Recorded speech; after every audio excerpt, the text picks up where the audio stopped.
Halo, saya Dino Patijalal. Dalam pemilu tahun ini, lebih dari 10.000 politisi sedang mencalonkan diri untuk kursi legislatif maupun eksekutif di Indonesia.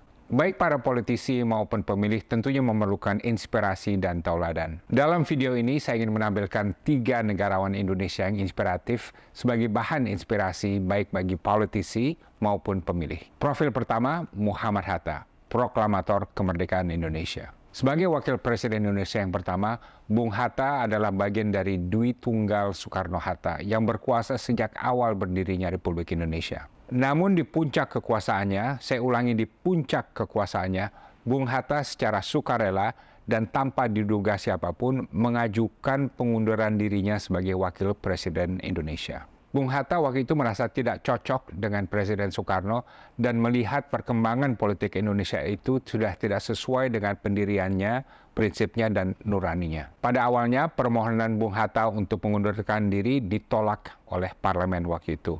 Namun Bung Hatta tetap bersikeras dan akhirnya permohonannya dikabulkan oleh parlemen. Setelah melepaskan kekuasaan, Bung Hatta tetap menghormati Bung Karno sampai akhir hayatnya, termasuk ketika Bung Karno banyak dihujat setelah tragedi G30S PKI. Pelajaran dari Bung Hatta, jangan menggadaikan diri untuk kekuasaan. Di puncak kejayaannya, Bung Hatta justru memilih untuk secara sukarela melepaskan kekuasaannya daripada mengingkari prinsip dan nuraninya. Profil kedua adalah Profesor Emil Salim. Dalam acara Indonesia Net Zero Summit tahun 2023, Komunitas Lingkungan Hidup di Indonesia merencanakan untuk memberikan Lifetime Achievement Award kepada Profesor Emil Salim.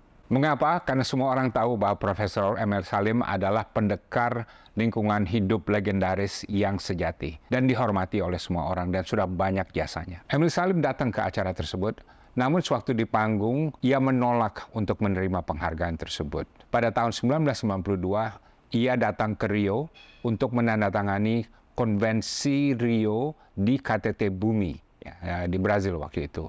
Namun semenjak itu ia merasa bahwa pemerintah gagal untuk melaksanakan kewajibannya dalam Konvensi Rio. Dan dia juga mengatakan pemerintah-pemerintah dunia lainnya juga gagal melaksanakan Konvensi Rio. Jadi ia merasa sama sekali tidak berhak untuk menerima penghargaan tersebut.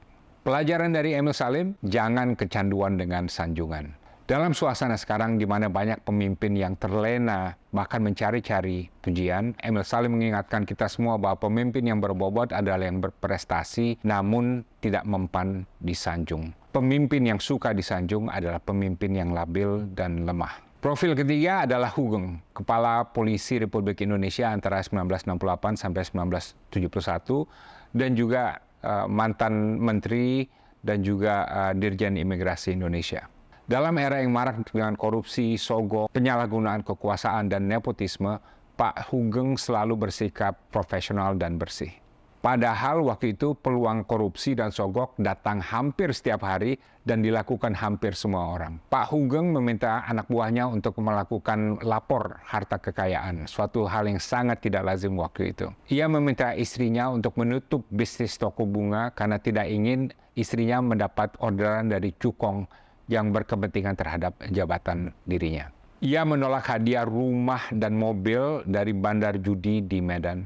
Ia juga melarang anak-anaknya untuk menikmati fasilitas negara dalam bentuk apapun dan melarang mereka juga untuk menerima hadiah dari cukong, padahal itu merupakan praktek yang lazim berlaku pada waktu itu untuk anak-anak pejabat. Ketika menjadi menteri, Pak Hugeng sempat menolak tawaran dari Presiden Soekarno untuk mempercepat izin masuk barang impor untuk pembangunan rumah pribadinya. Ya. Dan dia menyatakan, nggak apa-apa, saya ngantri sama seperti warga biasa. Setelah dipensiunkan dini, Pak Hugeng sempat diasingkan karena menjadi salah satu penandatangan petisi 50 yang kritis terhadap rezim yang berkuasa pada waktu itu. Namun ia tetap tegar dan hidup tenang, dan falsafat hidupnya adalah baik untuk menjadi orang penting, tapi lebih penting untuk menjadi orang baik. Pelajaran dari Hugeng, disiplin dan integritas dalam mengemban amanah kekuasaan. Jangan menjadikan kekuasaan dan hukum sebagai komoditas untuk memperkaya diri. Antara Bung Hatta, Emil Salim, dan Pak Hugeng ada beberapa kesamaan. Mereka semua masuk ke ruang publik untuk memberikan pengabdian total untuk negara dan rakyat. Mereka semua menekankan integritas dalam melaksanakan kekuasaan. Mereka konsekuen terhadap nurani masing-masing. Dan karenanya nama mereka hidup abadi dalam tinta emas dalam sejarah Republik Indonesia. Mereka semua juga tidak silau kekuasaan. Kekuasaan tidak mengubah jati diri mereka. Dalil power corrupts, absolute power corrupts, absolutely tidak berlaku bagi mereka. Mereka semua juga tidak kaya dan semuanya hidup sederhana. Mereka tidak pernah minta dikasihani. Mereka bahkan semakin dihormati setelah pensiun. Dan mereka semua hidup bahagia. Demikian 3 pelajaran hari ini buat para politisi dan pemilih mengenai kekuasaan. 1, jangan mendewakan kekuasaan. 2, jangan gila sanjungan. 3, jangan jadikan hukum sebagai komoditi untuk memperkaya diri. Terima kasih. Kalau Anda ada komentar, silakan tulis di kolom komentar dan saya dengan senang hati akan membacanya.